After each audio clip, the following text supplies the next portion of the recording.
13th, and it is 6 p.m. Everybody please stand for the Pledge of Allegiance, and our student leader, Tatum Fowler from Lone Mountain, will be leading us in the pledge.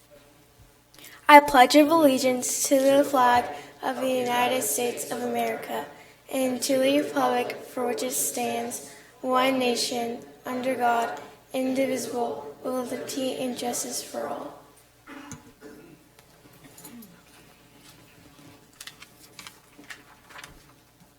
Item 1.3, roll call. Members of the cabinet that are present are Dr. Hendrickson, Dr. Jensen, and of course, Mr. Dolezal.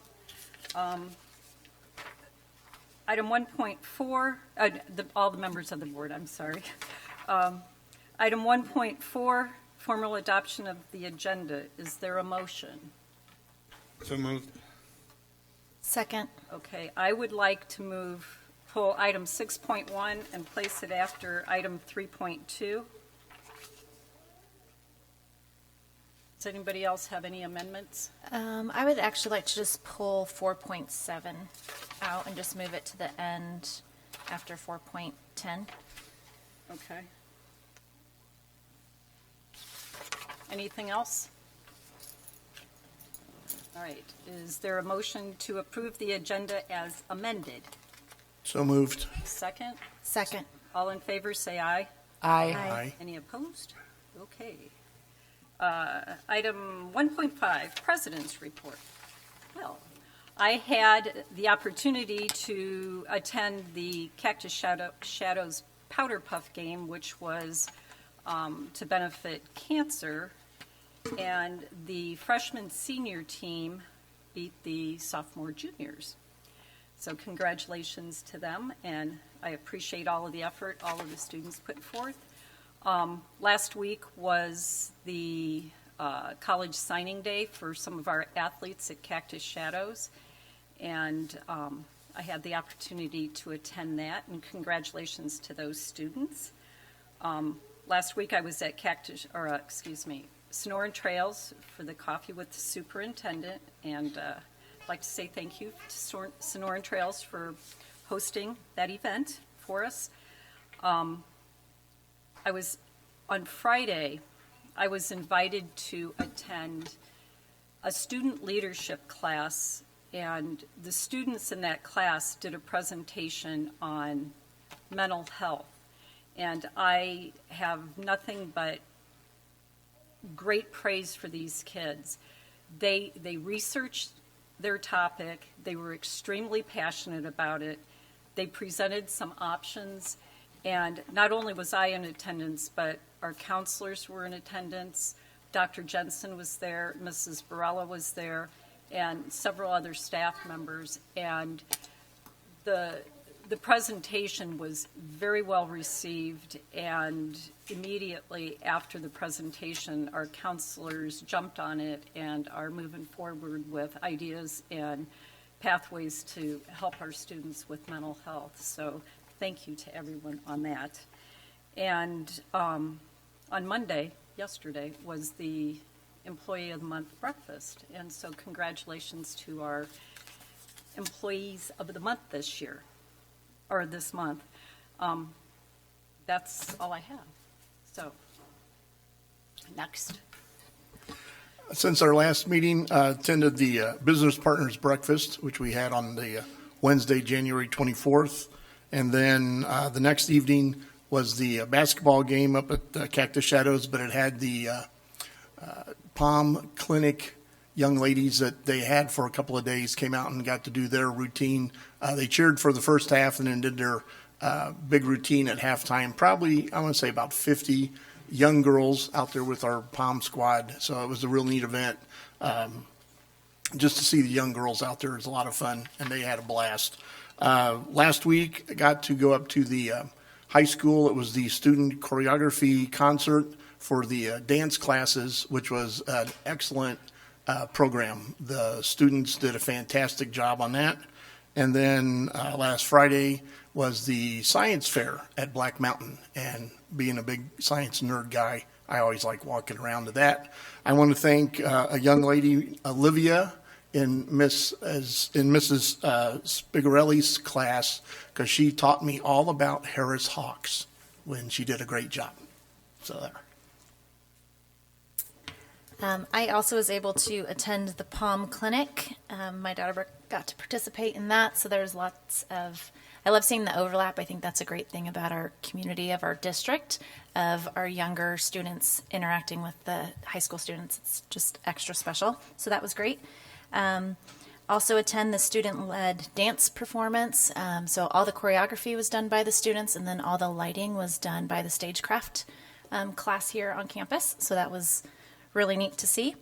Then also attended Science Night at Black Mountain, anywhere from laws of motion to snakes and birds.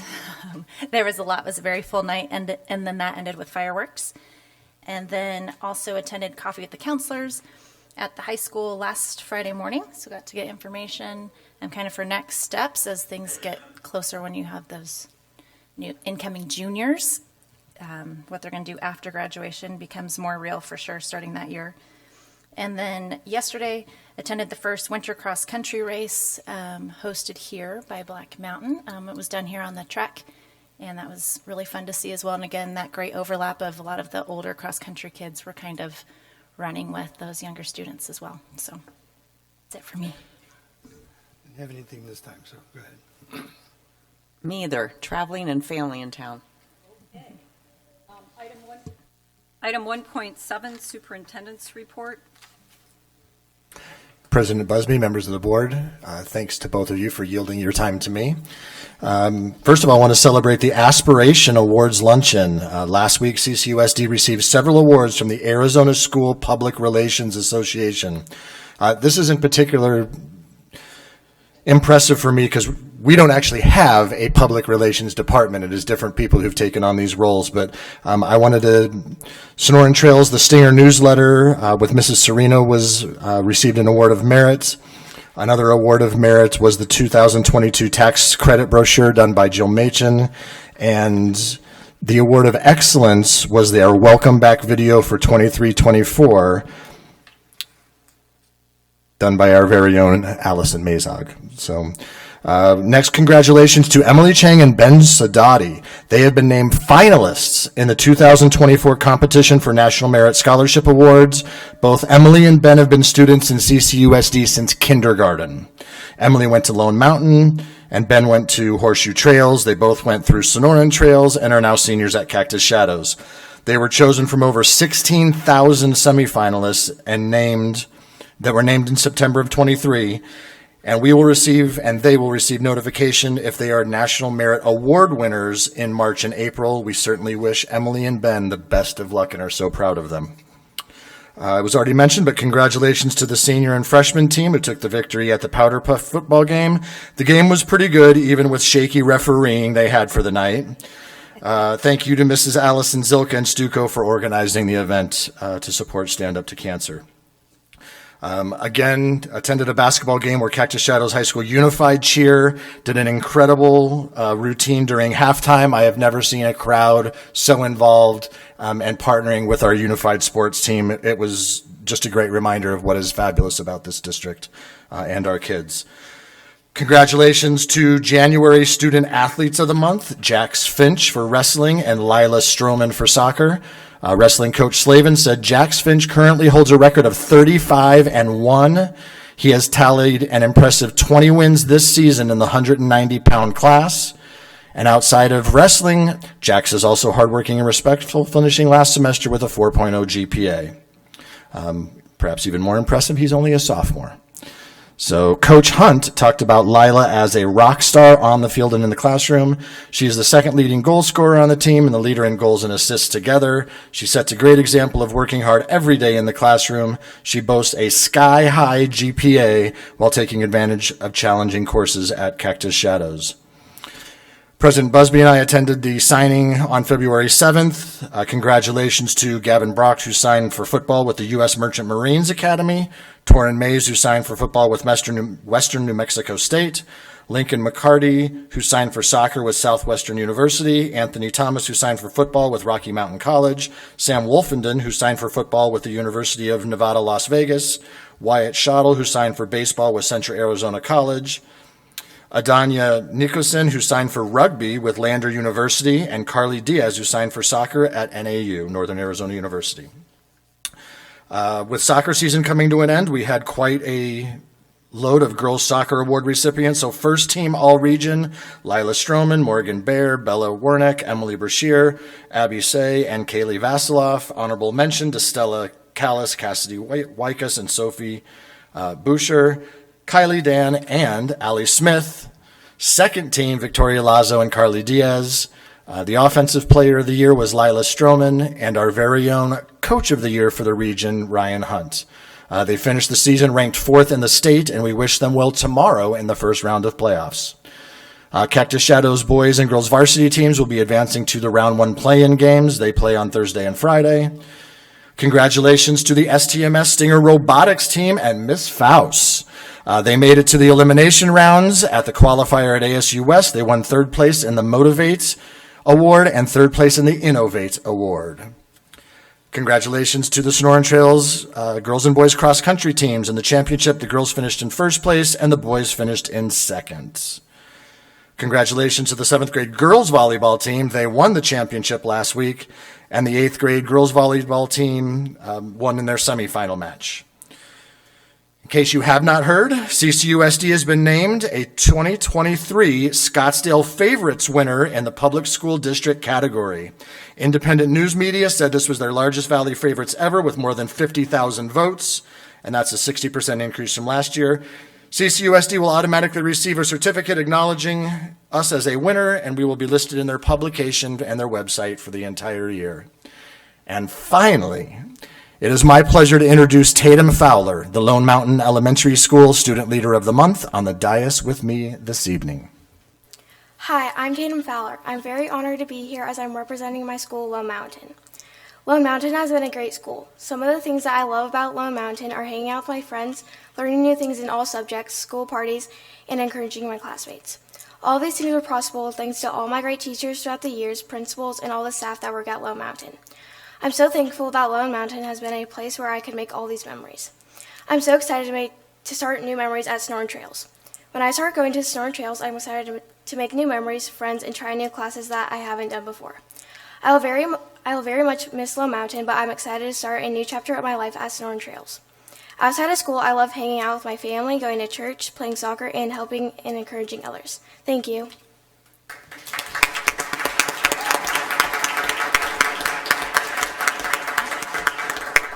And that concludes my superintendent's report. Awesome. All right. Item 2.1, call to the public. We have none. All right. Item 3.1, Carefree Cares Excellence Award presented by Mr. Dolezal, Mayor John Crane, council members Vince Delicio and Stephen Hatcher. President Busby, members of the board, we are thrilled with our partnership with the Carefree Town Council, and they're sponsoring a biannual recognition award given to a staff member at each of our 7 schools. It's my pleasure now to call up to the microphone Mayor John Crane and council member Stephen Hatcher.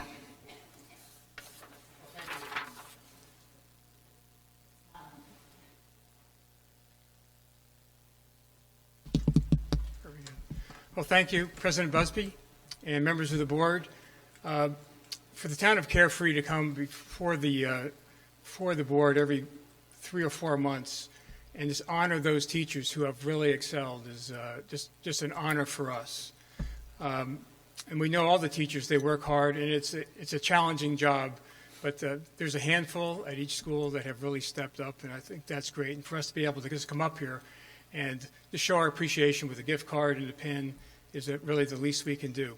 And one personal note, so I've been mayor now for just over a year, and probably in that first year, one of the most enjoyable things I got to do was Read Across America Day, and that was organized by Ms. Spigarelli, and it was just a great experience, and I get to do it again next month, so thank you for that.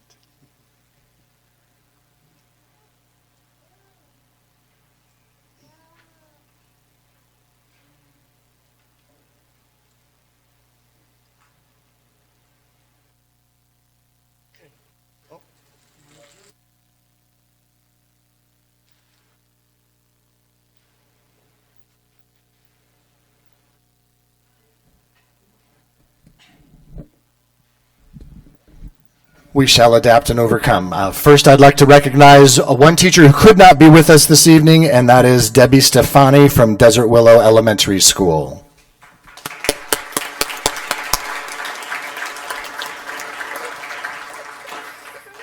And now, as the following teachers hear your name, please come up and join the Honorable Mayor and Council Member up on stage.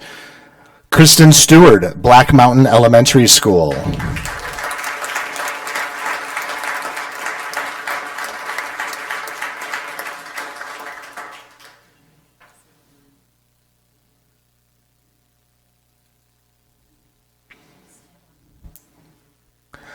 Megan Lynch, Desert Sun Academy.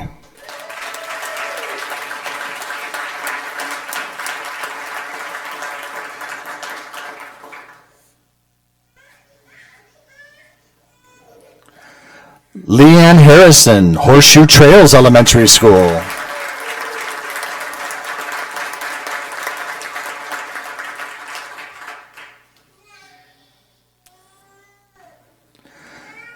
Amanda Tanner, Lone Mountain Elementary School.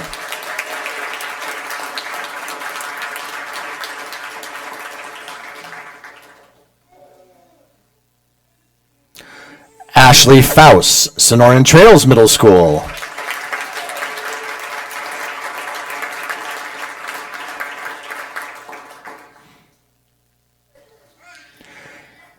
And Jennifer Reisner, Cactus Shadows High School.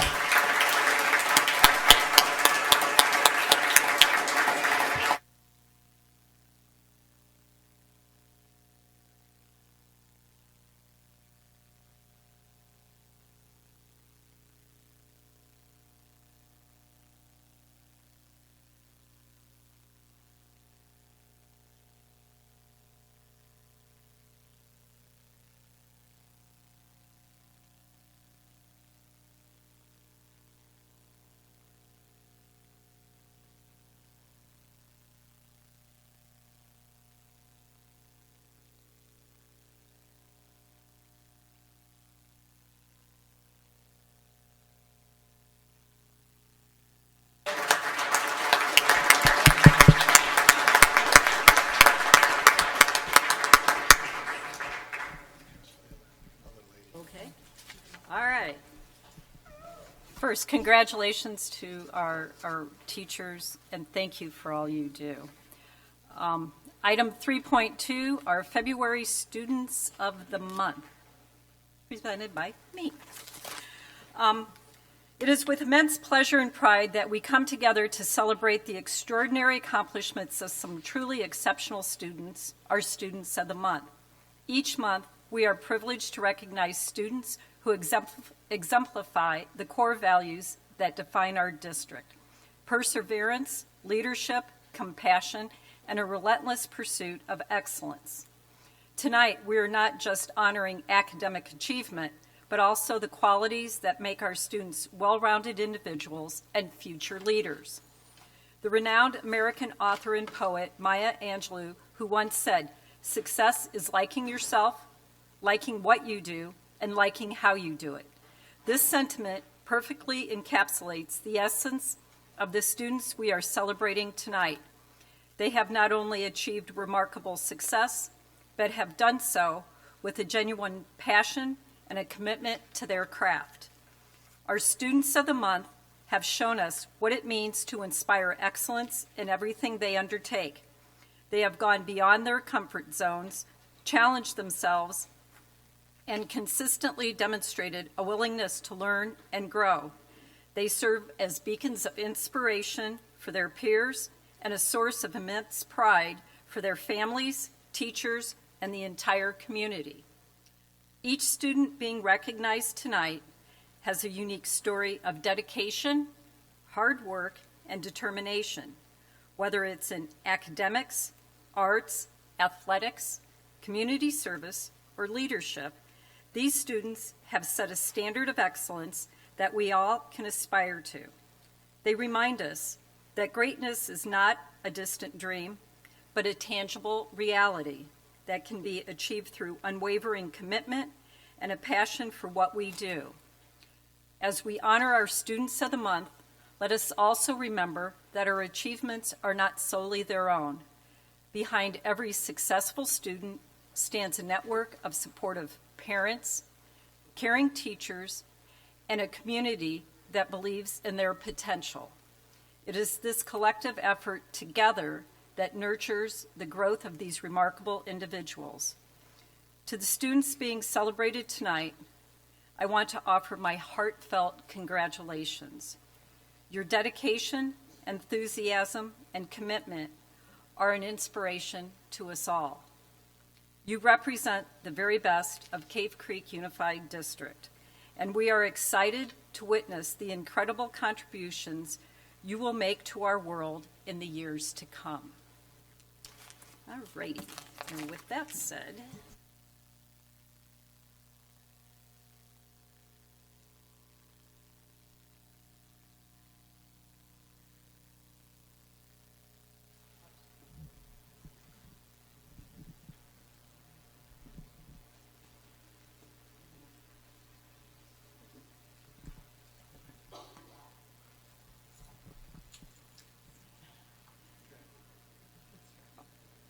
our first student of the month is Asher Benson from Black Mountain Elementary School.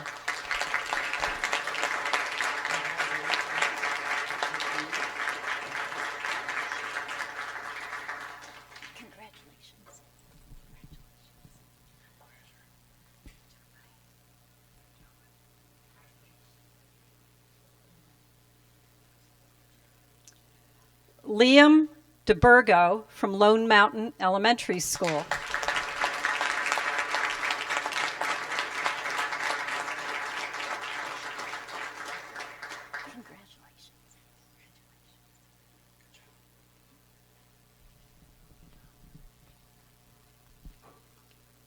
Quinn Sukor from Lone Mountain Elementary School.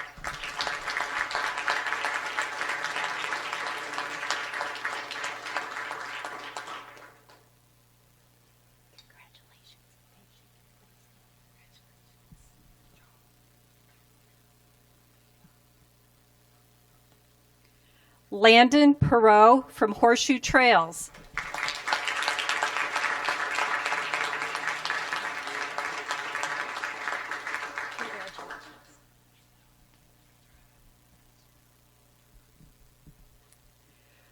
Brody Taylor from Desert Sun Academy.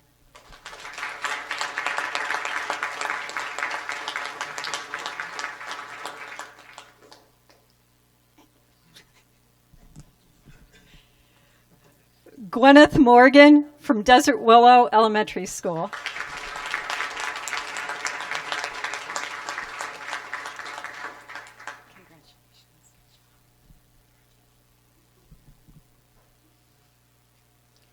Theo Whiting, Sonoran Trails Middle School.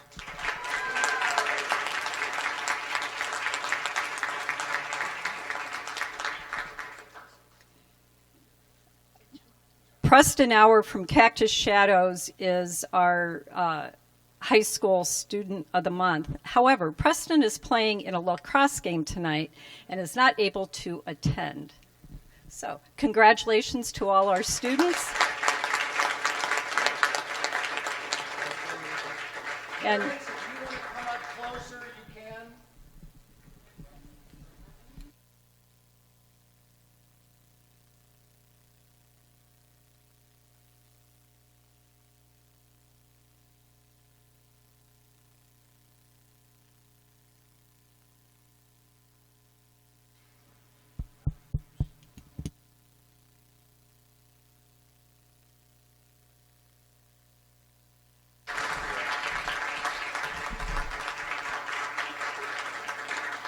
we will take a 5-minute recess, so if you would like to leave, please feel free to leave now. If you would like to stay, we would love for you to stay.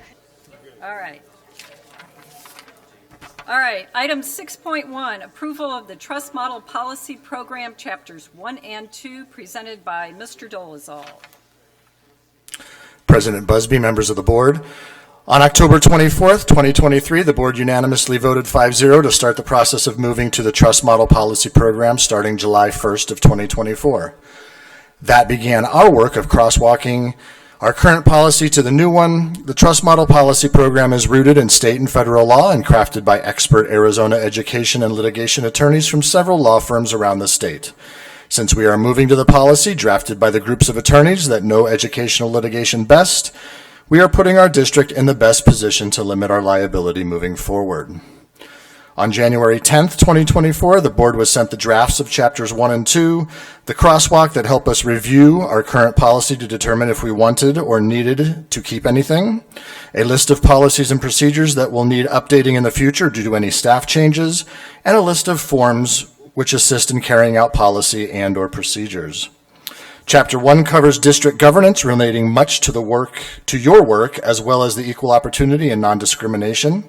And Chapter 2 covers leadership that relates to your one employee, the superintendent. At the January 23rd meeting, the board had the opportunity to comment, ask questions, and make recommendations for district leadership to consider, run through legal, and bring back for approval tonight. District administration moves that you approve chapters 1 and 2 of the Trust Model Policy Program for implementation July 1st, 2024, as presented. So moved. Second. Okay. Any comments?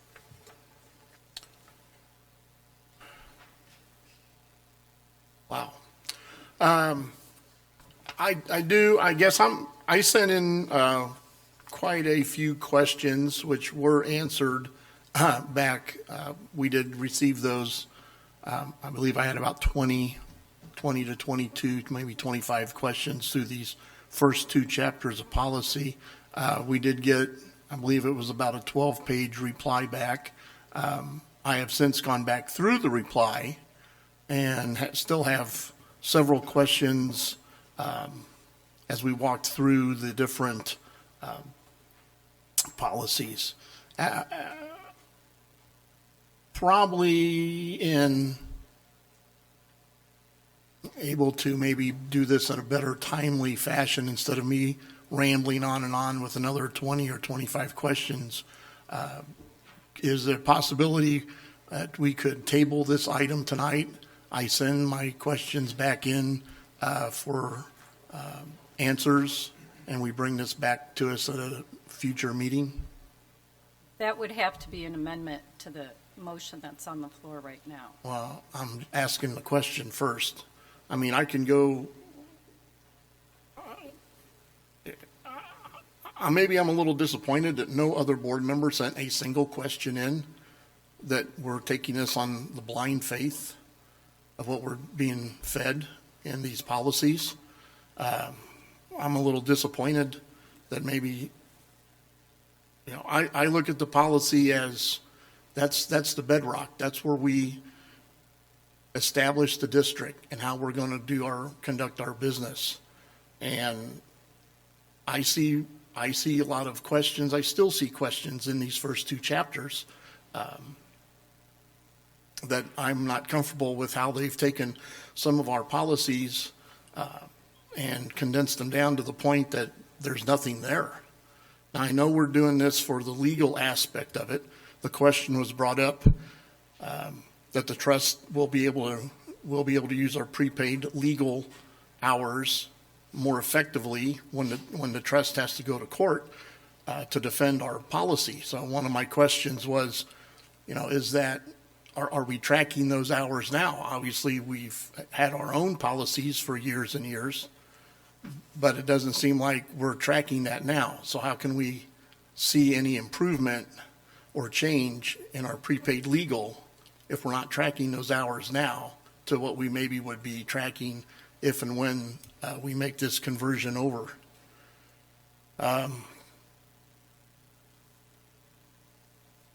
So I guess I will do with what the board would like. If you want me to ramble on and on for an hour asking questions, I can do that, or I can send them back in through email.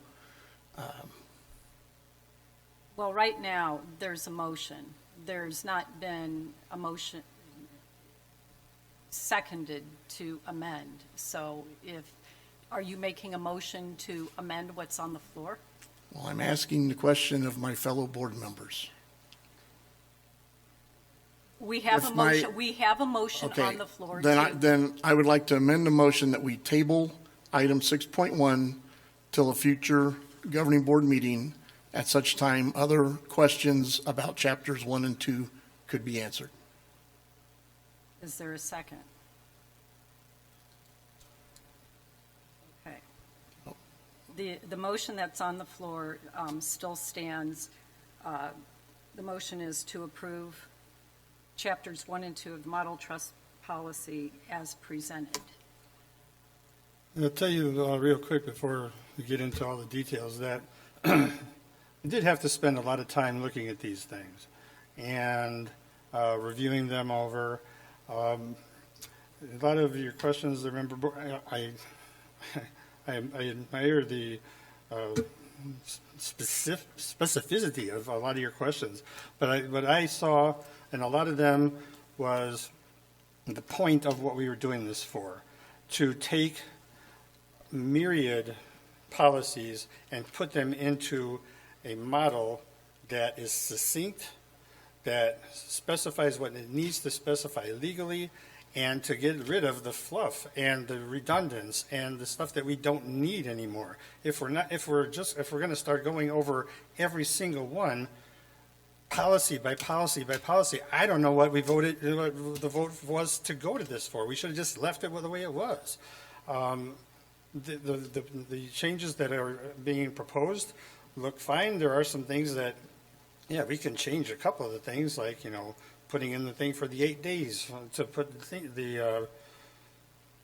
for members to put in things that they want to talk about. But even that is in there with a generality. So, I mean, if we want to go over every single one of these things, I just don't really see the point of doing that. That's my policy. That's my thing about all these policies. The questions were answered. A lot of these were put together in many different ways. I am definitely not a lawyer, but I read everything that Ms. Lowell Britt wrote back, and at some point we have to trust the process. And I believe that the process is being done not in a way that's trying to get one over on us or just kind of quickly get this thing done. It's being done with dedication, and so we need to do it that way. So that's my 2 cents on this. I'll offer the same in that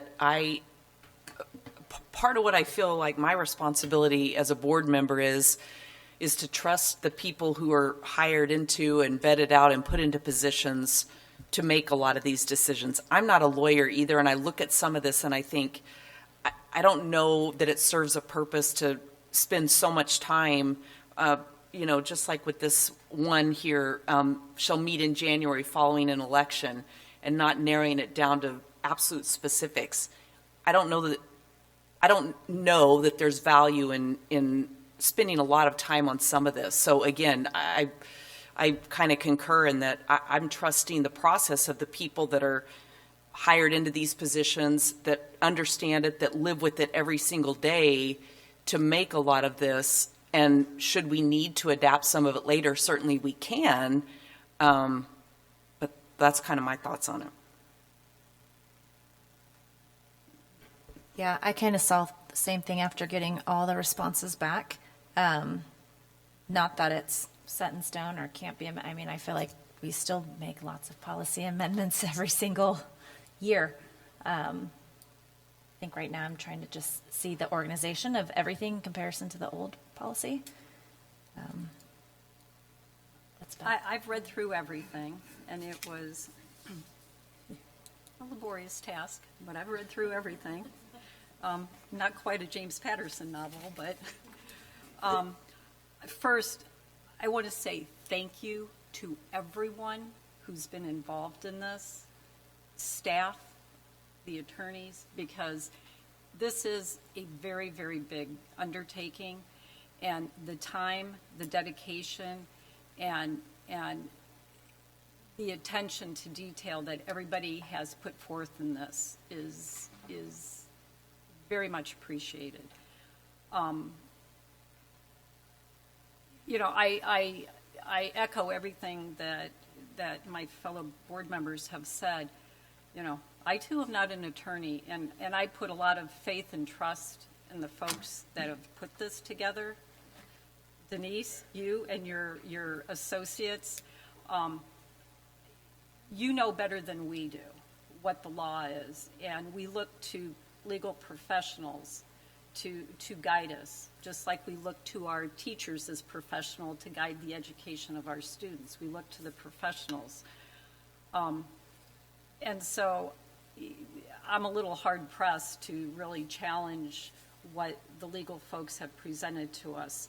And as a whole, I look at these policies as a document to carry us forward. Yes, there are going to be times where something is going to come up where we will have to modify a policy, but I don't see a value in pigeonholing us to a specific, you know, yes, we will meet in January and we may have an organizational meeting. We may not. There have been years where the makeup of the board did not change. And if that would be the case going forward, we have a policy in place that gives them the ability to just continue on and not have to go through an organizational meeting if they so choose. So anyway, that's all I have on that topic. Well, quickly, President Busby, Member Walker, Fortney, Ulmer, Vice President Brown. I can just tell you some of our thinking is in terms of taking these, looking at it. Not only do we want to set ourselves up as this board working specifically with me, but looking into the future, any board working with a future superintendent. So we did not update these again in this first chapters 1 and 2. And again, if you remember, I did mention, I think these are 2 of the easier ones. You know, knowing again the work of the team that's putting in to bring the next updates to you for review. But you know, if we leave the things the way they are in this general format, then the next board, the next superintendent that is working, they don't have to undo a policy that may have worked for us, and we still could have done it that way under these policies, but we got really specific and detailed. And if that doesn't work for them, then they would have to revise policy that otherwise could have generally covered it. So that was the reason, you know, our reason why behind we really left these things in the manner that which they were in terms of not getting ultimately very specific with, for instance, the one that's been brought up about the organizational meeting, and that it gives options all within that are covered underneath that. If we need to do, it doesn't mention ASBA if we still are members of that moving forward. That doesn't mean we can't elect that representative and an alternate. We just have to make that a different agenda item. So all of that is still underneath in that umbrella policy. So that was our thinking behind that and the decisions we made in terms of those 2 chapters. And again, if there's any questions, Vice President Brown, again, from the presentation that I went to with President Busby and Member Ulmer, you know, we definitely heard that having those people that are expert litigators in Arizona education law, having their policies would place us at an advantage and keep us out of the most risk. Again, like the rest of us, I'm not an attorney. We do have Ms. Lilbritt here this evening. I think she could probably give some specific examples to the types of things they were talking about. But I remember them saying sometimes they're, you know, our old policies had extra qualifications or extra things that were put in there that weren't necessarily required by law, which then held us to a different standard because they were in policy instead of just law. And oh. Would you like to add anything to?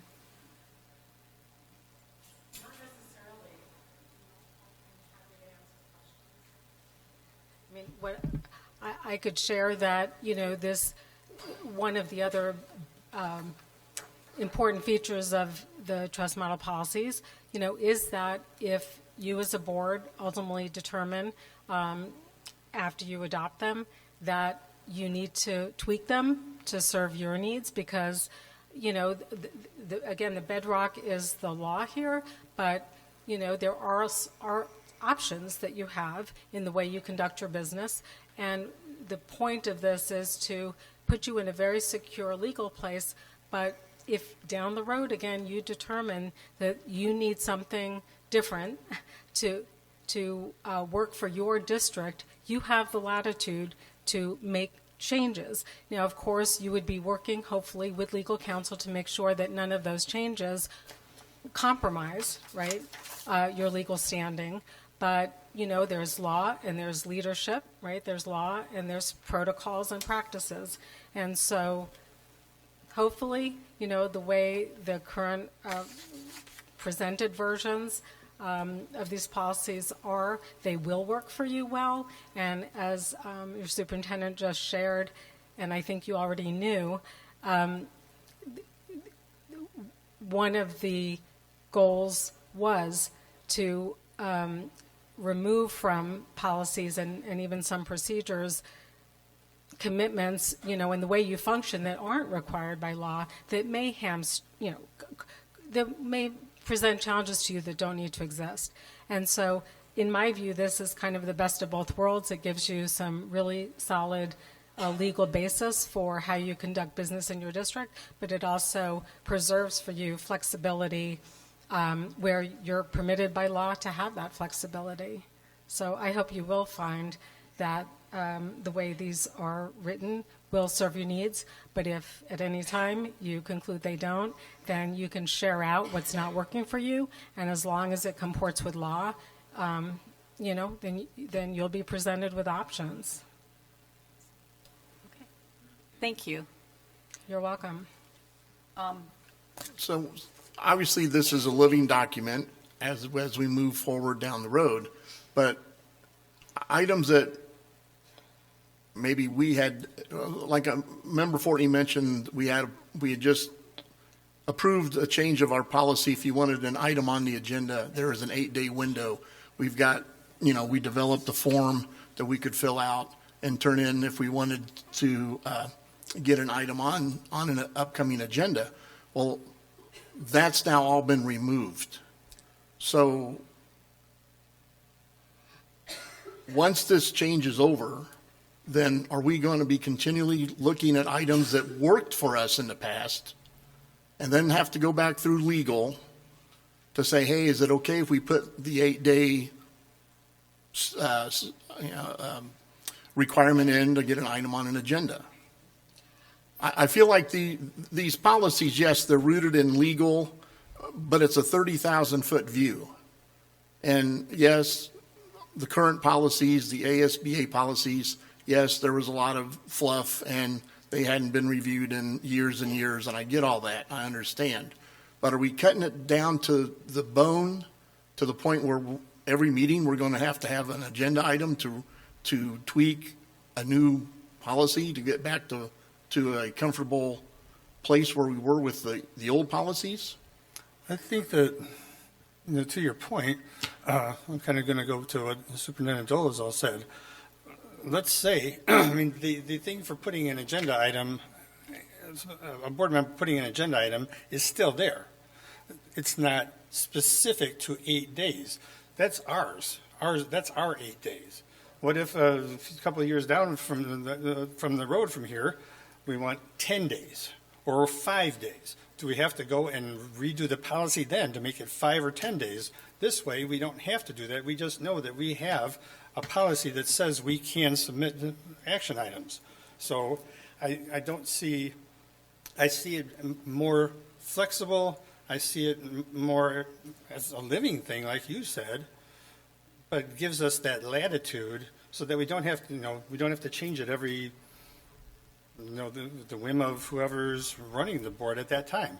So, and that goes for a bunch of these things where there were certain specific things in here.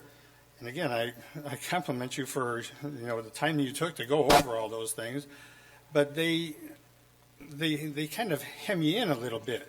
And with these things, the way that they're written, it pulls it back a little bit so that you have that ability to adjust it, to work with it, but still be covered legally, if that sounds the way that Ms. Lowell-Britt is saying. So that's what I'm seeing from up here.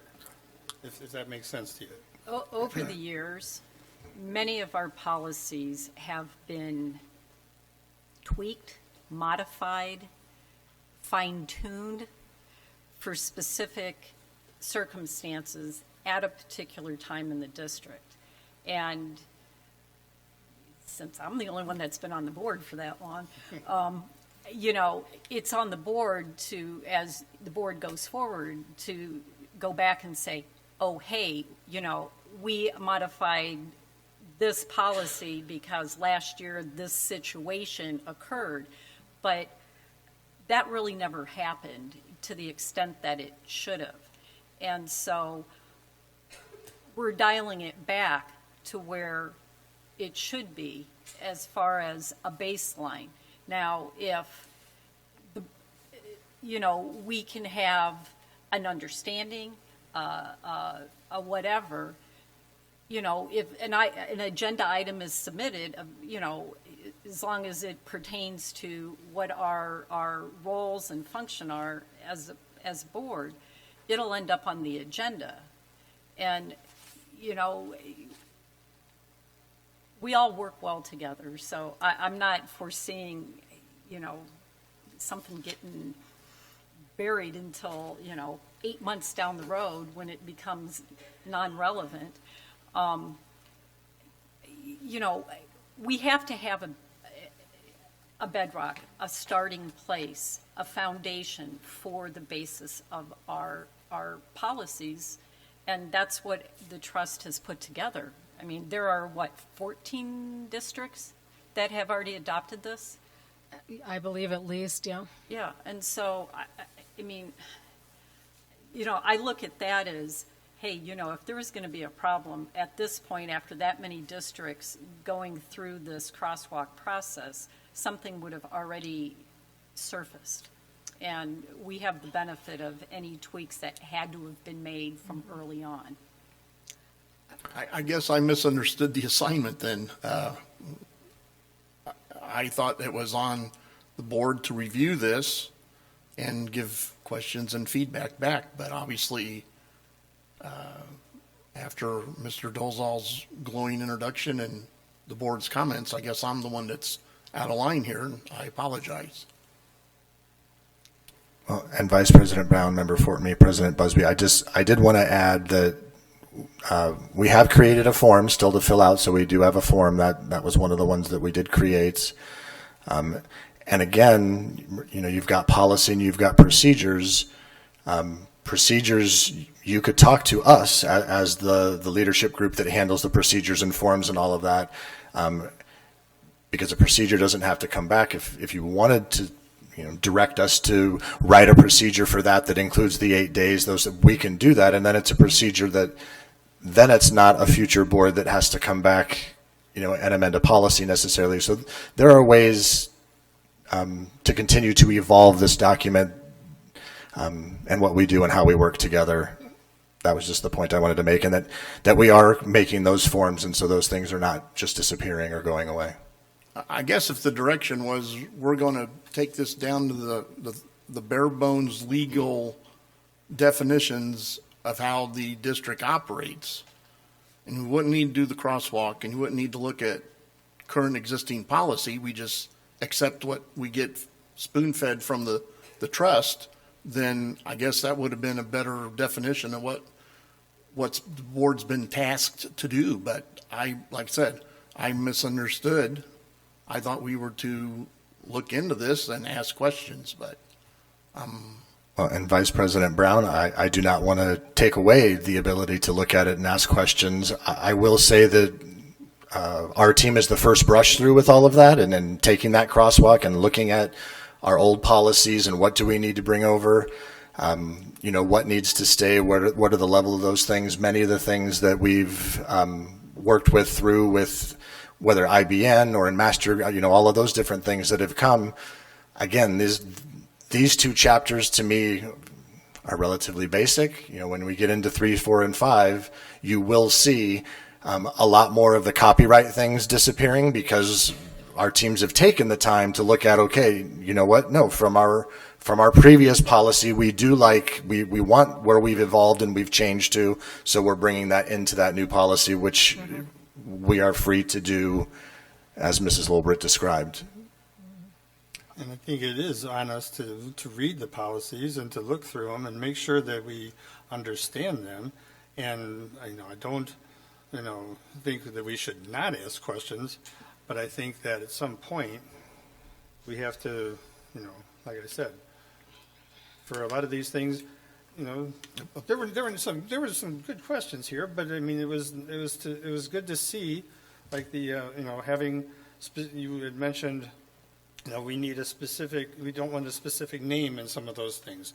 Well, and we were told you have to have a specific name there. So that's good to know during this process. So, I mean, I'm not saying don't ask any questions, but I think that on the whole, we have to, trust what's going on, look it over and make sure that we understand it. And then if we don't, we can ask the questions, or make a comment. I made a couple comments. I didn't have any questions about this, but some comments to Superintendent Dolezal, and so that's where I'm coming from, at least with these two. I think that maybe when we get into those other chapters, which I'm really looking forward to, we can we might have to get a little bit more into the weeds on it because of these changes that might be made. But for these, it seems pretty straightforward that this is the stuff that we need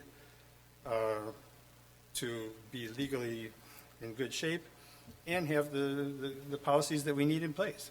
So. I don't want anybody on this board to feel like they can't ask questions, because questions are how we grow and how we learn. And if we're not going to ask questions, we stymie ourselves in being able to grow. But I have a question for you, Denise. You had mentioned that the policies are drilled down, to what the spirit of the law is. That wasn't your phraseology, but so am I correct in taking from that being succinct and very brief about the statement of whatever the policy is better than throwing everything and the kitchen sink into the policy? You will find in some of the other chapters they are very lengthy. And so I think chapters 1 and 2, well, even in chapter 1, for example, the open meeting law chapter is not short. No. I would say it is succinct given the magnitude of the law, right, Sure. around open meeting law. And yet Mr. Brown, to his credit, did note that, there was a piece of open meeting law that, wasn't included there, right? I think it was like how to go in the law doesn't actually talk about specifically how to go into executive session, but your existing policy, you have one on that. So there are going to be chapters, especially in the student section, that are quite lengthy. So I don't want you to think that the effort here was just to pare it down so much that you're missing important information, because it wasn't. And there's still aspects of the law that are not included in here, because they may not be the board's responsibility directly. So that's why we'll find some things in procedures, for example, rather than policy. But at the end of the day, we do know that we worked hard to make sure that there wasn't a lot of content in these policies that really didn't need to be. And just as you actually kind of noted, just evolves over time to meet specific needs. And then at a certain point, it starts becoming almost detrimental in some ways. It limits boards, it limits administrations, or it presents things that complicate the way you function. And so that was really, this was an effort to give districts an option. In terms of a policy service, it is a bit different than ASBA. I think it's more user-friendly, and it will make things more efficient for people to locate what they want to locate. So, to your question, we attempted to distill out of the law what was most important for you as boards and as administration so that you can function. It certainly isn't everything there is to know, because, if I were to line up in 10 or 12 rather font all the laws that you're subject to, state and federal, when I've taught education law classes, and I will bring physically my books with me, and we're looking at a stack probably this high between federal and state law, single space 12 font pages of law. So clearly this isn't everything, but it's trying to distill what's most important for you to function as a school district, knowing that your administrative team and others who support your district have to have a lot more knowledge than we can ever put in policy or even procedure. Thank you. And just for clarification, I hope you don't think that I was alluding to it was just drilled down to like a itty bitty little bit just to get through it. I appreciate the work you've done, and I just really appreciate it, because it is a lot more user friendly, and I sincerely appreciate that. Sure. I would just like to add that, if I'm given the permission to do so, I'm happy to spend time answering questions. I think this was a valuable exercise, certainly for Mr. Brown, who asked the questions, and I'm, again, with authority, more than willing, to respond to additional questions that any board member has, as well as, of course, the administration. So, thank you. Thank you. I just want to reiterate kind of some of the same, in that, Scott, I do appreciate you asking the questions, and I don't think you should feel at all out of line. For me, it was a good learning experience, just like you said. Seeing the questions, going through the responses, that helped me not only understand it better, but understand the process better, which I think is going to serve all of us moving forward with the laborious task of the bigger, fuller ones. So, again, asking questions is great. I don't think anybody wants to shut that down. It was a great learning experience, and I appreciate it. All right. If there are no other questions, I would like to call for the vote, and I would like to do a roll call vote. Vice President Brown? No. Member Walker? Aye. Member Fortney? Aye. I'm an aye. Aye. Okay, motion passed. We have chapters 1 and 2 now. Thank you, Denise. All right, we are item 3.3, financial presentation. President Busby, with Mrs. Rodriguez being sick today, I would like to postpone this presentation until the following meeting, when we'll bring that back when she's well. Okay, that is tabled. All right, item 3.4, the 2023-24 interest-based negotiation team recommendations, presented by Dr. Hendrickson. President Busby, members of the board, thank you for the opportunity for our IBN team to come present the hard work that they have been doing for the last several months. I'd like to start by having all of our IBN members stand up so we can recognize them for all their hard work. Sorry the parents all left, but I will cheer loudly.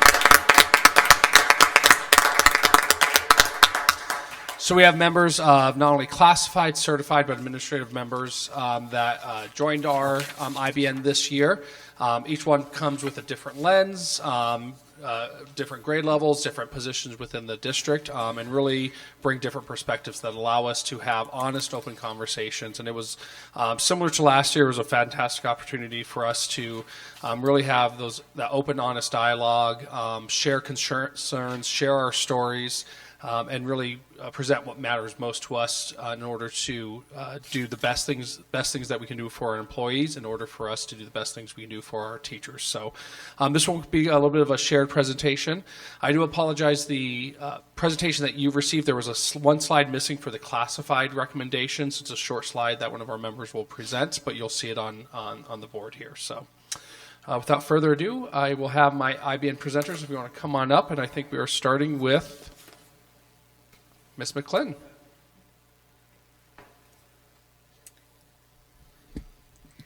Good evening, President Busby and governing board members. I am Jill McLinn, one of the certified staff members serving on IBN. Our IBN team is really about bringing all three groups together, the certified group, the classified group, and the admin group, to tell our story and to try to present options to you. So what we do is we begin with our story. And what our story is we survey our members, certified and classified, and we take what is presented to us or given to us in that story, and we create interest. What we do is we list the different items that our groups have. So for example, the certified group, one of our interests is how do we retain and attract certified teachers to teach in CCUSD. We then go to our options. We give a variety of options. We put everything out on the table. No option or idea is too big or too small. But then we have to look at those options and narrow those down to standards. So for example, is something legal? Is something affordable? So we take those options and we'll actually cross them off if they don't meet all of the standards.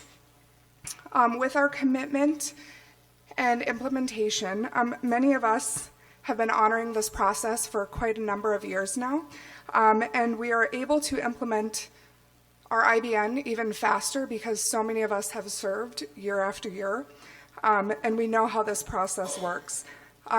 Because this is secular, and we have been doing this for so many years, we do evaluate the process, and we, as a certified staff, really appreciate that we have this voice throughout this IBN process. This year, we only had to meet 4 times. Like I said, we were able to only need 4 meetings because the majority of our IBN members have served on IBN in previous years. Because so many of us knew the process, in years past, I think we've had up to 6 meetings before. This year, we only needed 4. Because we know the process, many of us spent hours prior to this December 7th meeting doing our homework and getting everything ready. So come December 7th, we really could just hit the ground running.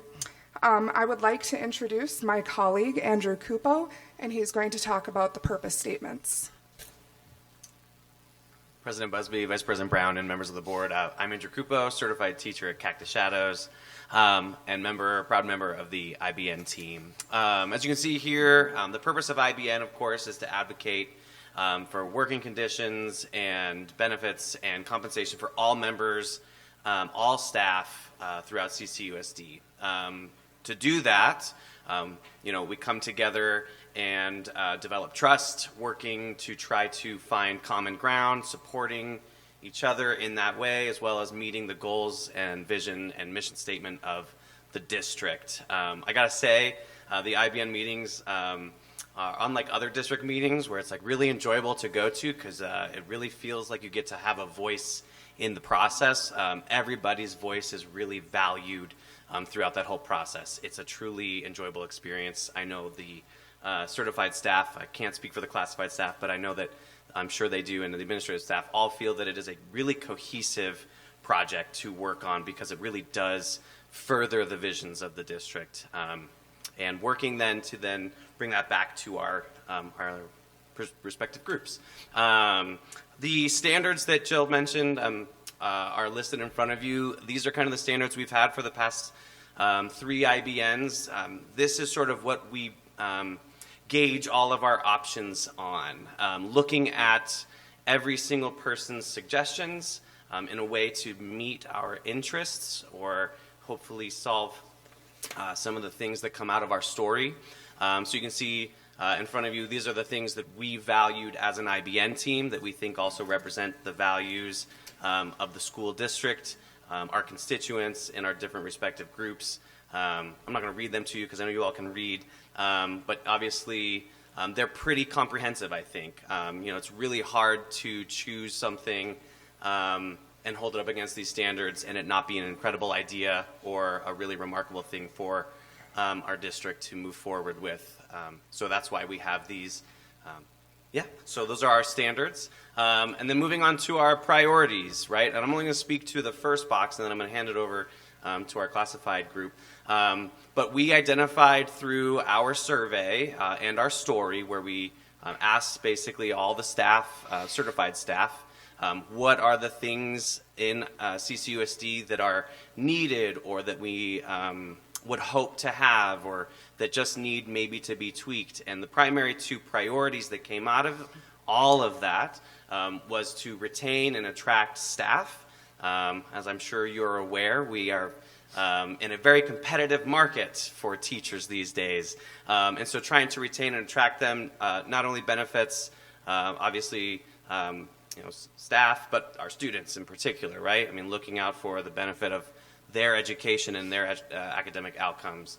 While we do represent teachers, of course, teachers are here for students. And so being able to retain and attract those staff members really make it one of our main priorities. And then, of course, we kind of summed it up into value time, which was sort of two parts: manageable workload, work-life balance, which really kind of for us was really apparent in our survey, right? Teachers are finding themselves taking on more and more and more, having less and less time for that work-life balance because they're grading papers outside of the workday, or there's more responsibilities that are placed on them during the school day because they are maybe covering for some of those staff members who we've lost and haven't retained or attracted. So it is kind of all tied together, but for the most part, our priorities came straight from our staff survey, where teachers were very clear that these are the two things that would help make working in Cave Creek a more enjoyable experience, or a place where they would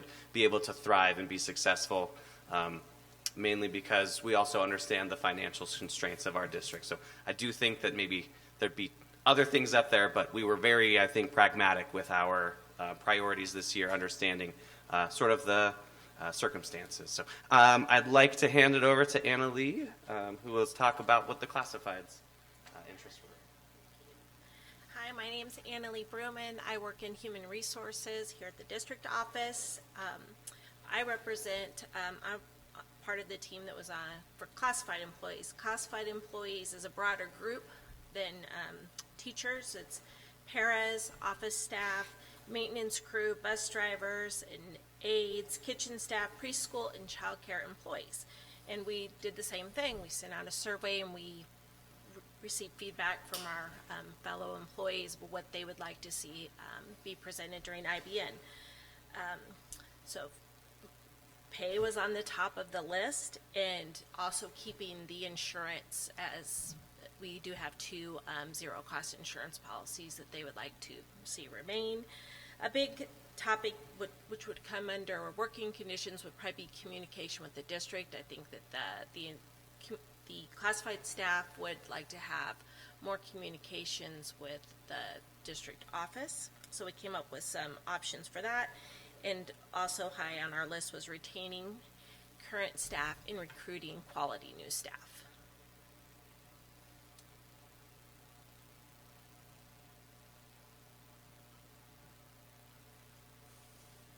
Good evening, everyone. I'm Jill Serrano, principal at Sonora Trails, and Aaron Petnato, principal at Horseshoe Trails Elementary School.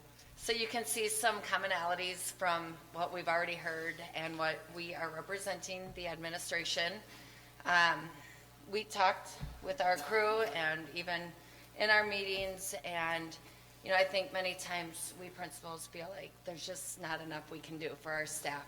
You see the good work they're doing, you see how hard they're working, the hours they're putting in, and there's not enough bags of popcorn to come in to say, just popping in to say how much we appreciate you.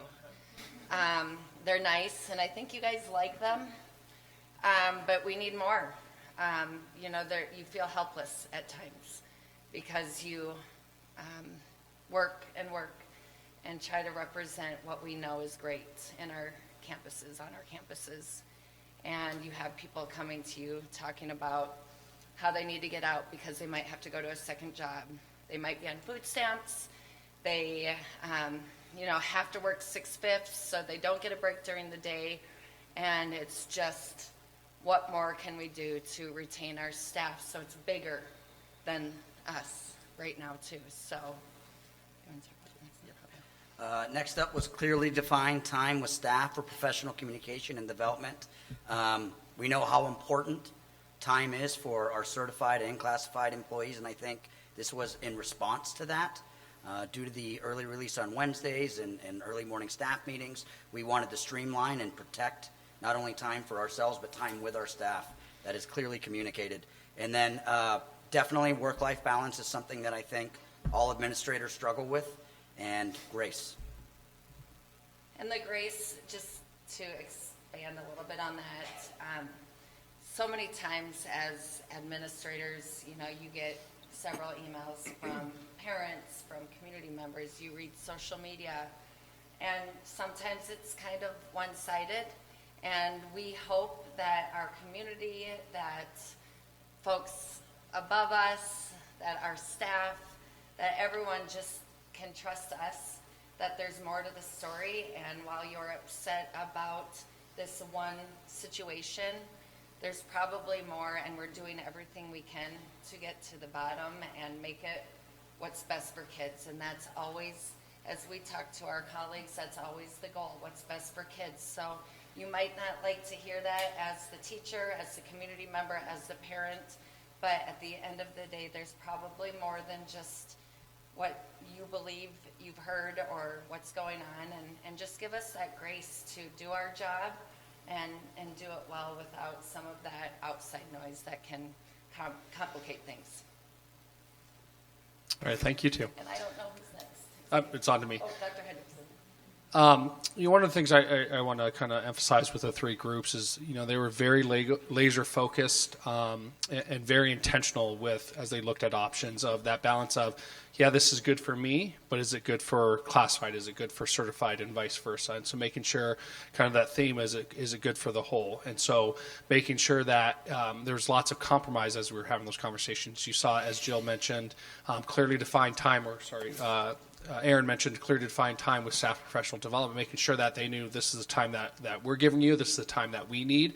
And so there was no confusion, there was no going over time, so making sure that there's that balance in between. And so each group was always very open to conversations, even if it was a more challenging conversation, very open to kind of narrow down these priorities, again, with the intention that all of these will impact kids and have a positive impact on kids, and that has always been their focus.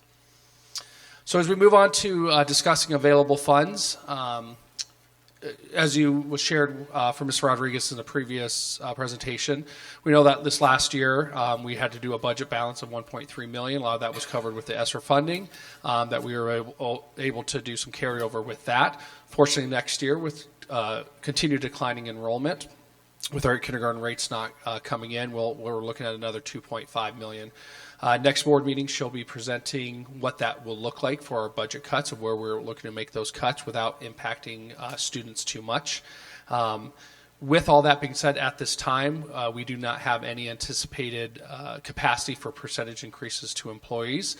However, as a cabinet, we continue to look at where can we make deeper cuts, where can we be more efficient in our processes, where can we possibly tap into other funds or move positions into other grants to free up some money to hopefully get to some sort of compensation increase for our employees. With that, the compensation that we do have is, if you recall, last year we were giving additional one-time funding from the State Department. We took that one-time funding, we decided to split it over 3 years, as opposed to giving it all at once. Big piece of that is that a lot of times you give all that money at once, that money goes when those employee leaves after that first year. So an incentive for our employees to stay, but also knowing that our employees, that protected money that we've committed to, that the board has commented on being committed to, continuing to carry that forward. So in the tune of about $366,000 each year, split proportionally between each employee group, and then those employee groups will then disperse it as their members have decided what's best to disperse it with it. So this year we did make the commitment. Do we look at it every year? Do we change that? We are not making any changes to the way that we have been dispersing it, so we'll continue to do it in that fashion. So again, those eligible funds, again, for employees that were here with us in the 22-23 school year will continue to receive those stipends each year. I think last year was paid out in September, October. That's when we are looking to pay it out again. You can ask questions now. You can also hold questions for the end. Any questions regarding compensation at this time? Perfect.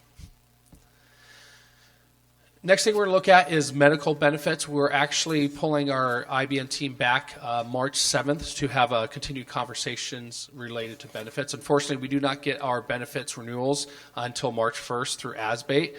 We do anticipate an increase. It's just how much that increase will be, how much can be absorbed by the district. So we're going to be exploring some different options, possibly moving away from 2 free plans, possibly doing only 1 free plan. With that second plan that's currently free, a minimal cost to continue in that. One of the things that we will explore is the IBN team asked about, can current employees be grandfathered into both of those free plans? Can we continue that moving forward? So we'll look at the cost analysis of that. Again, having that 0 or minimal increase and always having that 0 plan, we do feel that we will be able to continue that. It's just the cost of the other plans, what that might look like. As far as recommendations for working conditions, we'll pull up some of our members again, starting with Mr. Rand from Lone Mountain.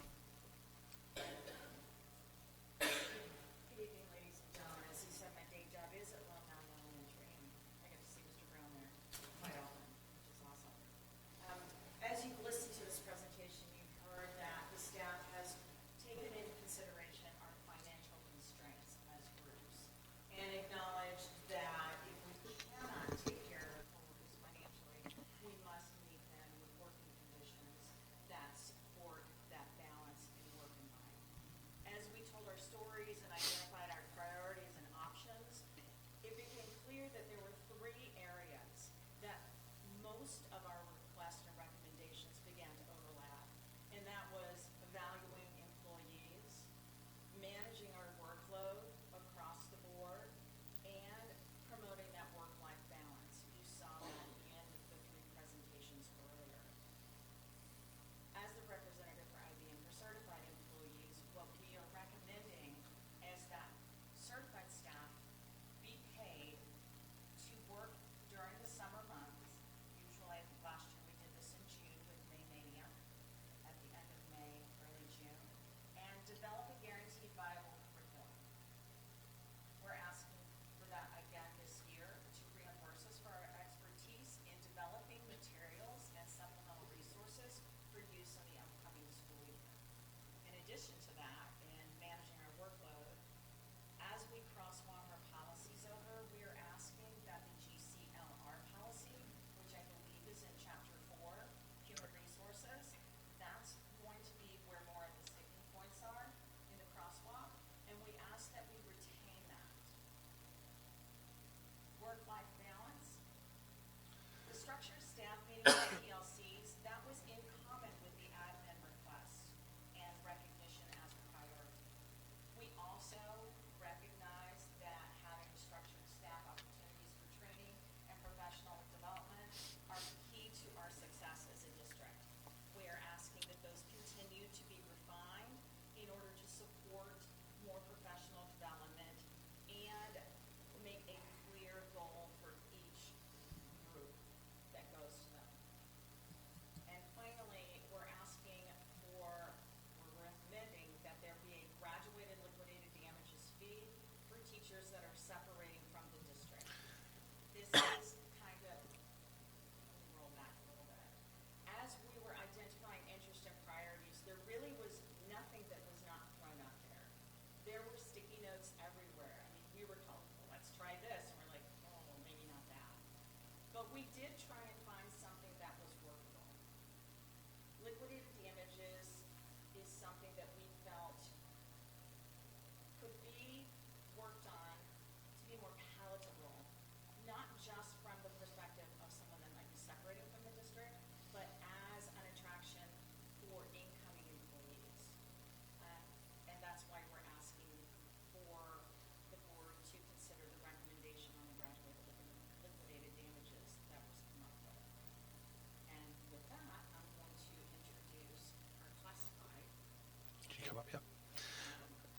Just before Annalie goes, President Busby, members of the board, just a few clarifications on things. So I know Dr. Jensen and her team with the paid summertime for GVC work. I know they're working with the different grants, the sources that they have, Kiwanis grants. So that's something that I believe is moving forward at this point.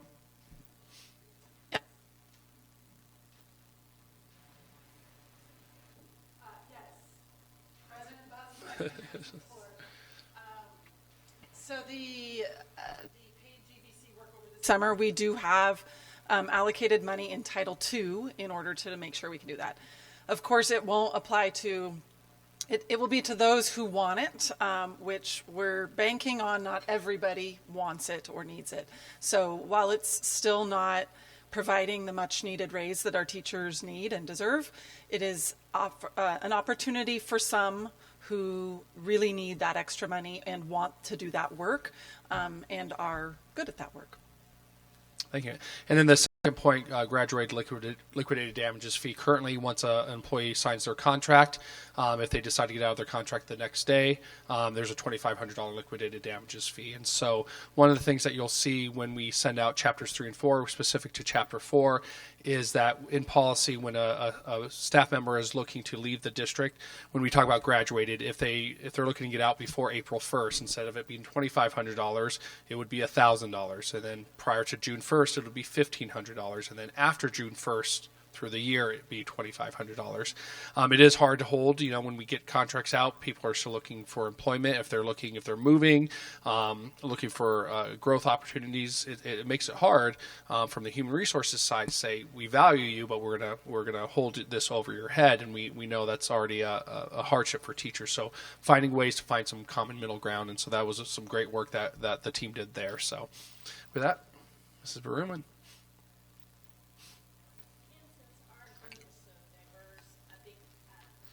Working condition for us was communication. So one of the items that we chose to discuss was digital suggestion box to offer thoughts on how to make continuous improvement to make CCUSD the best place to work for classified employees.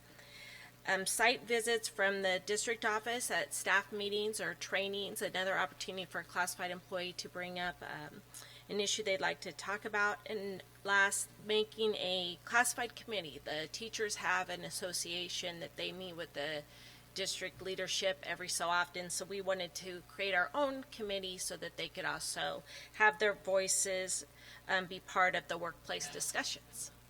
That's it.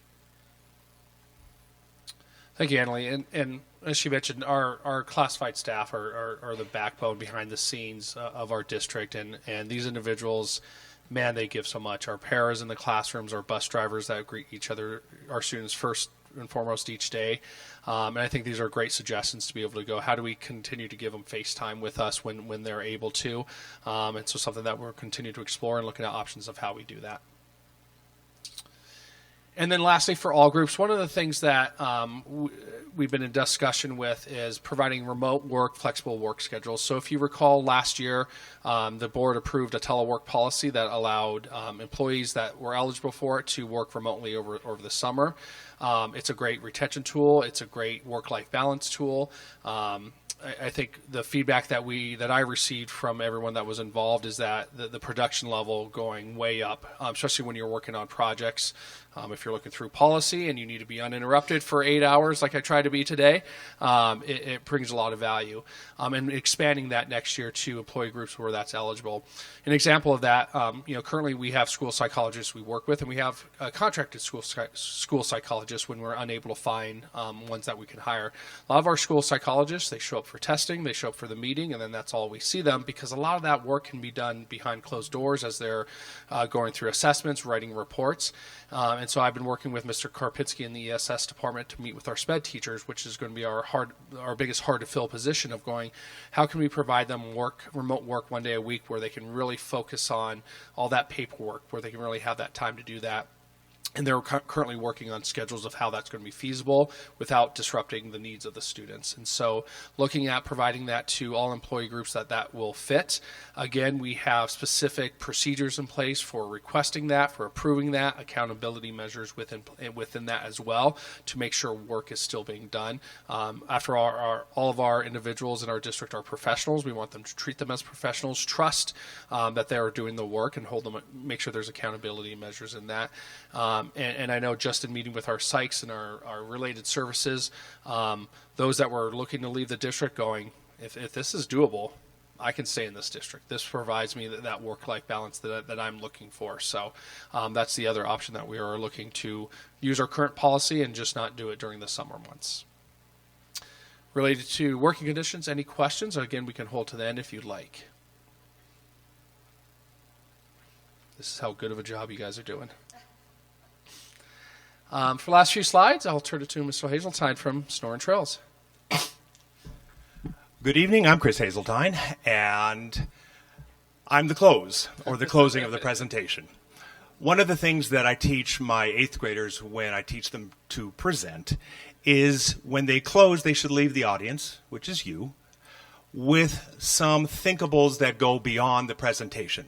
The presentation you've seen tonight, I believe, encompasses our 2 major understandings. The first one is all the decisions that have been made in the IBN process were with the good of the whole intended. The second is to retain and retract. Thank you. I've been up since 4. I apologize. So before I get to the thinkables, I'd like to give you a little story, kind of an analogy. I've spent my entire career as a teacher in this district, and I can say without equivocation that we as a district provide what I think is a world-class education, and we perform that every day. And the public sees that performance every day, and I believe they appreciate that. The problem is, on the front of the stage, what the public sees and the great work we do belies what's going on behind the stage. There is a lot of work going on. We are doing a great deal with a whole lot less. The problem is, when you see the performance of education, you don't see that. And intentionally, we don't want the public to see just what it takes to perform world-class education. But we're now at a time where we as IBN feel it's important, and we impress on you to sense this importance, that the public needs to now see what performing world education looks like. So with that in mind, we have 3 thinking beyond what was just presented to you. The first one, being a native of Arizona, and the unlikely but vaguely optimistic hope that the state provides us with some more funding, we certainly would like to see whatever dribbles our way to be given to all staff as a salary increase. That kind of goes without saying. Massive fingers crossed, but we'll see. The 2 bigger thinkables we'd like to present to you are different in thought, but not unique. The precedent has been set for a lot of what I'm about to tell you. The first thinkable is a 4-day school week. We are in committee now pursuing that idea, gathering research and data that we will certainly present to you. There is a great deal of information about the advantages of 4-day work week in the educational performance. Our thought for that certainly is the retention of teachers. And I won't go into great details of it now because, as I said, we have a committee working on that, and Trust me, you will be festooned with data on that. But the attraction of teachers, this idea is a big one. In particular, with the understanding that we are not an island. We are surrounded by other districts. They may pale in what we do compared to what we do, but they are still there. And we must, on a marketing level, contend with that. So the first thinkable, which, as I said, will be presented to you in great detail very, very soon, is the 4-day week. The second is controversial, but it is us pulling the grand drape up and showing the public what it takes to perform world-class education every day. We are recommending you consider the closing of schools. It says school closures. We'll leave it at that for right now, but I do need to say something about that. My first job here was at Desert Arroyo, and those of us who were here long enough understand that was traumatic on numerous levels. But to paraphrase Mr. Dolezal, we need world-class teachers. This is for the good of the kids, for the good of us as teachers, and for the good of the district. And ultimately, again, for the best good of the students. It's, to be blunt, better to have a larger class size, if that's one of the consequences, but have a world-class teacher in front of those kids than to have an emergency certified teacher in front of a class of 12. So this is a stinging recommendation, and I, as well as several select people here, certainly know what that's like because we lived through it before. But as I said before, we have performed education long enough. It's time for those who we perform to understand what it takes to keep world-class education going. Because as I think you will agree, this is a show that must go on. We need to pull the grand drape up and show them this is how we keep the education they expect of us and for their kids to keep going for years on end. Thank you. All right, with that, any final questions or comments from the board we'll entertain, and feel free to ask of any of our IBN members as well. Well, first, I'd like to say thank you to everybody that's been involved in this. You give so much to our kids every day in the classroom, and to give more beyond the classroom, not just to benefit yourselves, but to benefit all of your colleagues in this district.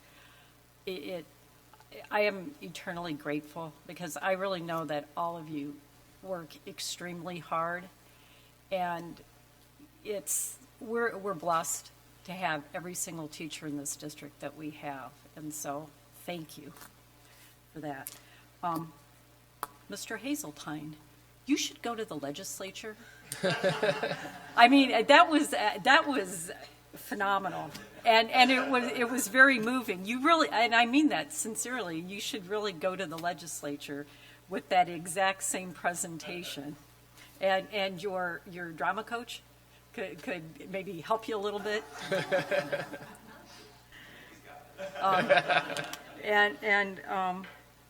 All I can say is I feel the pain when you bring up closing the school. My first time on the school board, that's the first thing I had to do. So it was welcome to Cave Creek School Board. And it's not an easy thing to think about. It was not a pleasant, but the reality is times are different. And we are in a completely different space and time. And that thought resonates totally different than it did so many years ago. And so I appreciate the efforts you guys all put into this and the thinking outside the box ideas that you brought to us. So thank you. Let's see. There was so much there. Well, again, I'll like you that. Thank you. I know how hard you all work. I've worked with some of you, so I know how hard you all worked, and I appreciate that. I appreciate the work and the commitment that went into doing this, and I really appreciate the fact that knowing the district and the situation that we are in, because of the money that comes from the legislature that or not, and from the community or not. The streets that we're in, and that you are willing to take that and understand that and work with that really speaks a lot to what's going on. There were so many things that I wrote here. As a teacher, there's a couple of things that really jumped out at me that I definitely want to hear more about at some point. And that guaranteed liquidated damage fee, that was an interesting thing, because I remember when we used to get our contracts and had to get them in the summer. And so you had time to look for other jobs. That's gone now, so you get it in March. And I've had many colleagues find a new job in April. They just turned their contract in, and they said, well, I'm sorry, I got to do this, and then they still have to pay that $2,500. So, things of that nature to attract and retain is really huge. Hopefully they don't leave, but if they did, that's a good thing.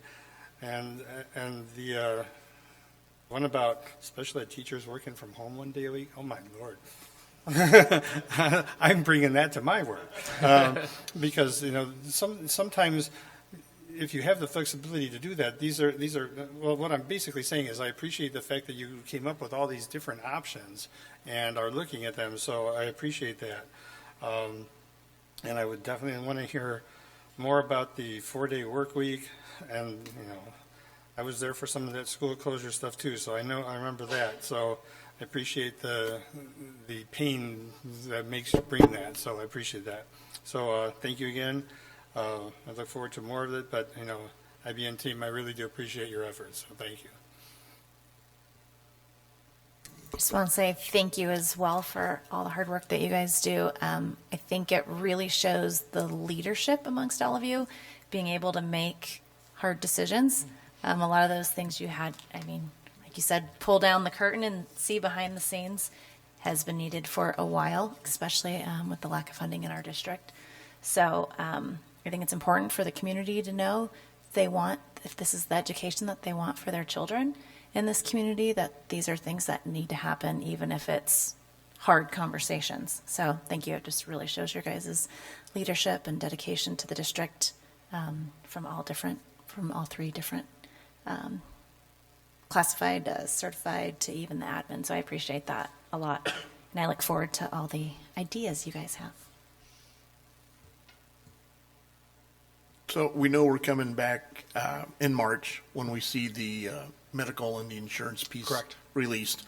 Mr. Hazeltine, if I may ask, your second and third options that was presented, do you have you or your group have some sort of a timeline that we might start to begin to see some of that data roll up to us?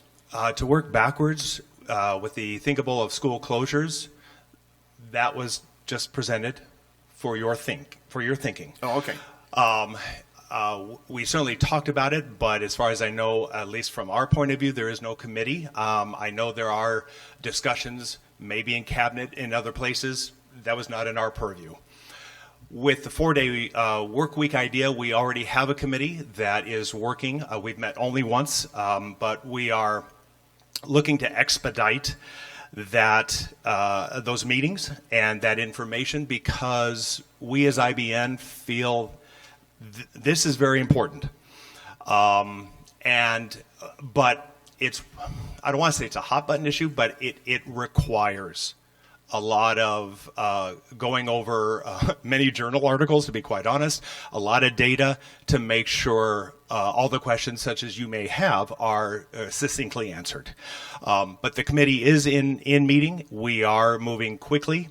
That's about as much as I can say right now. Like I said, we're in the data gathering, the many of articles reading phase of it right now. Okay, thank you, sir. You're welcome.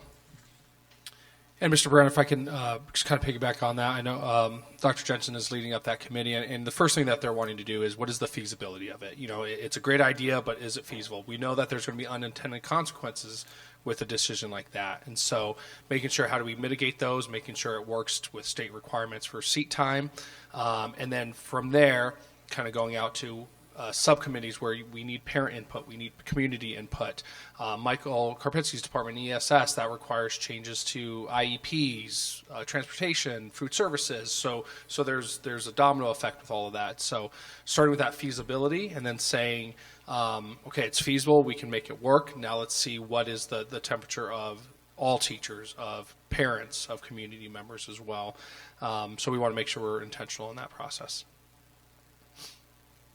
Yeah, that was one of my biggest questions. We're on the final two pieces, but certainly the 4-day week, which sounds great, and I'm hoping we have a small amount of frequently asked questions that we're going to be prepared with the community, because obviously the word's going to get out, and parents and people, some people are going to freak out, some people are going to love it.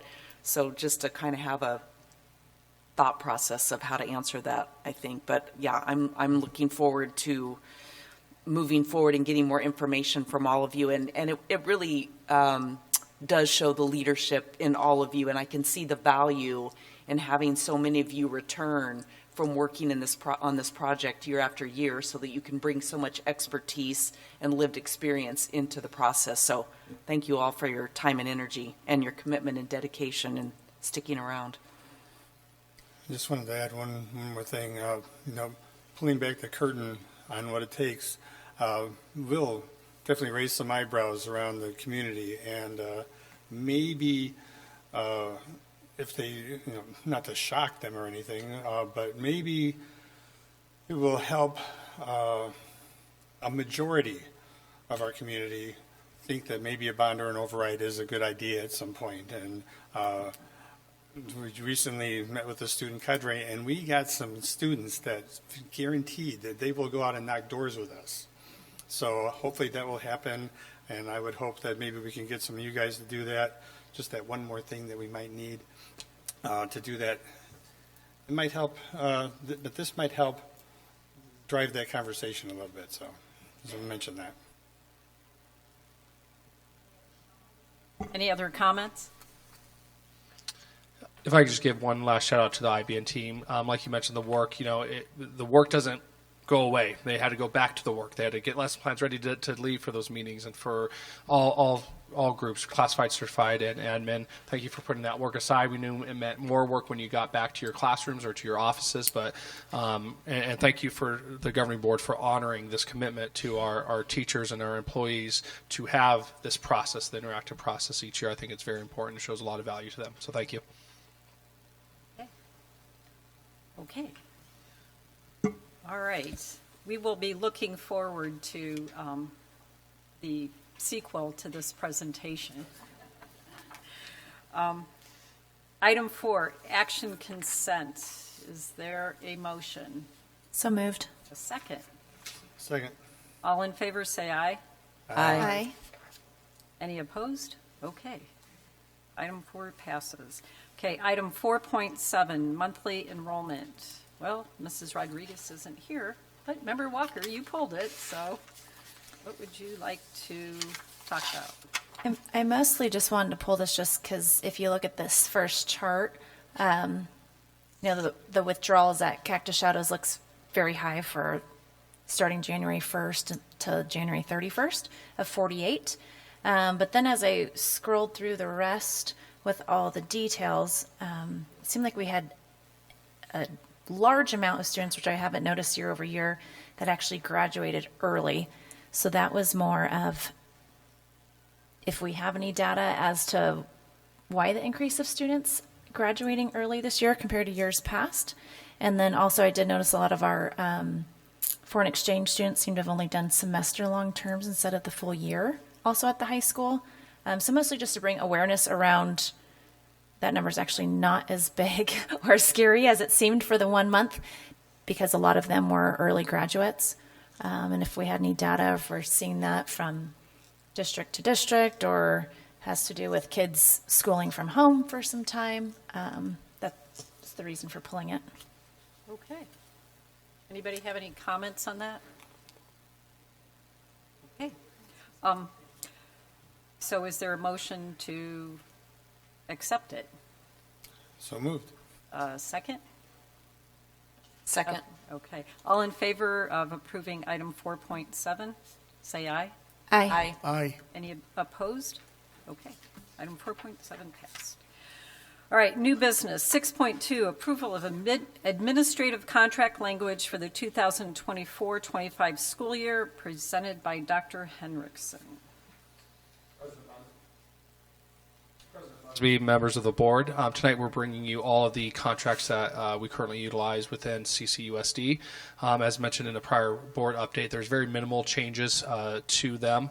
But for this first one, we move that the governing board approve the administrative contract language for the 24-25 school year as presented. So moved. Second. Any questions, comments? Okay, all in favor, say aye. Aye. Any opposed? Okay, 6.2 passes. 6.3, approval of employment contract language for 2024-25 school year for special services professionals, presented by Dr. Henriksen. President Bunsby, members of the board, we move that the governing board approve the employment contract language for the 24-25 school year for special services professional as presented. So moved. Second. Any questions? All in favor, say aye. Aye. Any opposed?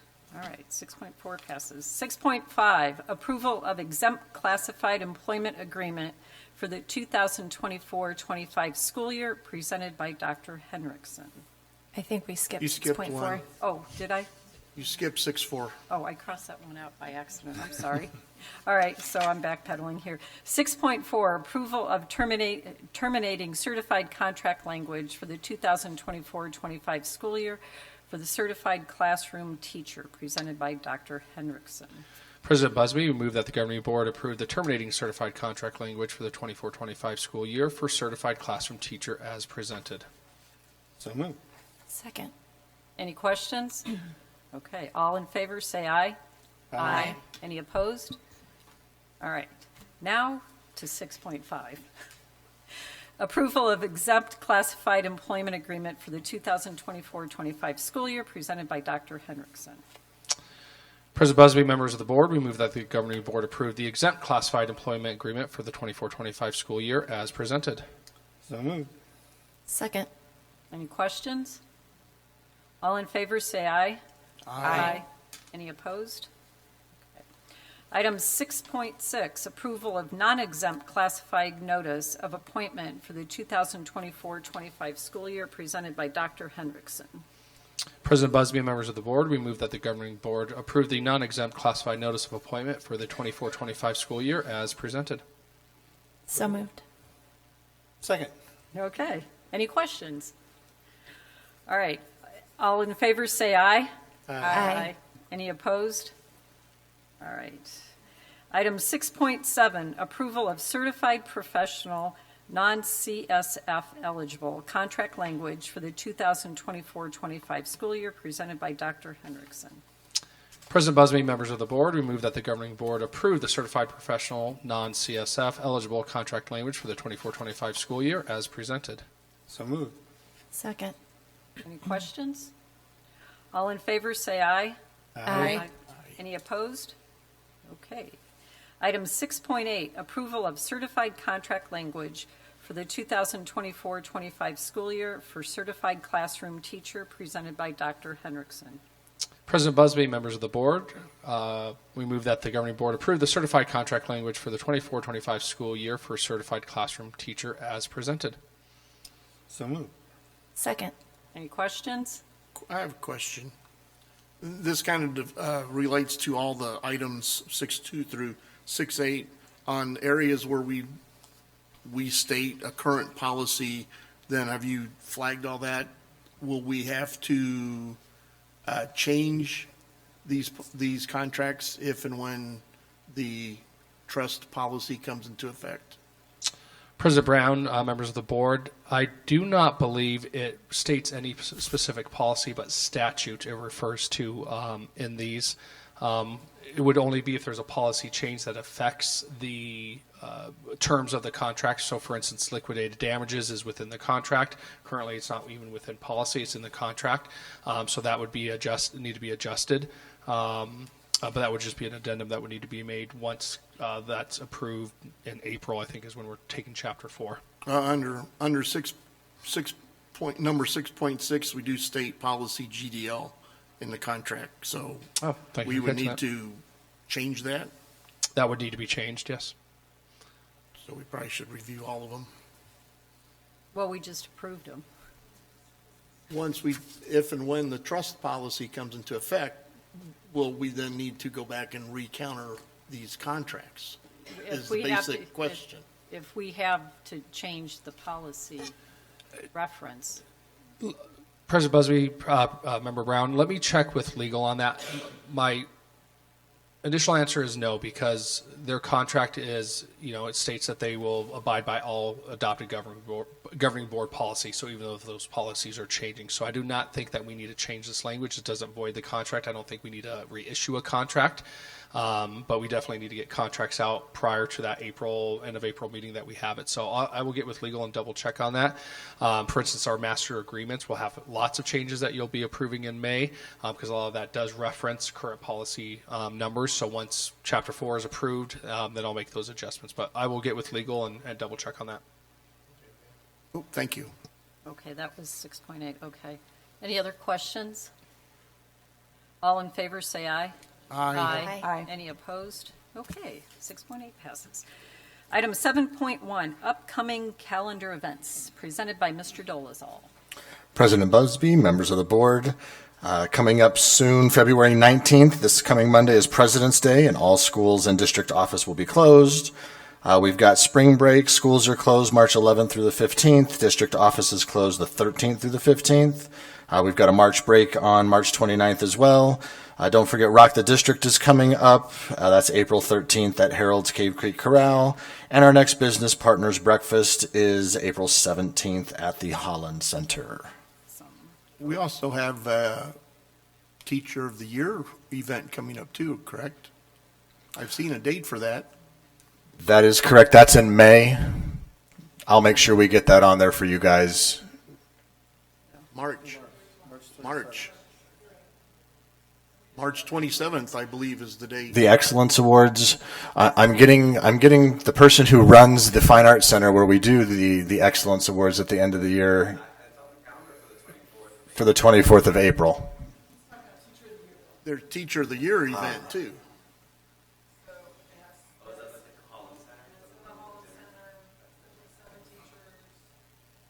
I've got that as the 27th, 6 p.m. of March. I'll check on those. We didn't put that in here, but I'll get a list of dates and we'll make sure we're in those. We'll send out in the weekly updates. And Dr. Jensen, you've confirmed the March 27th is our Teacher of the Year. Thank you, Member Brown, Vice President Brown. Okay. Any other calendar additions, comments? Okay. Item 8, adjournment. Is there a motion to adjourn? So moved. Is there a second? Second. All in favor, say aye. Aye. Any opposed? Okay, we are adjourned. It is 7:58.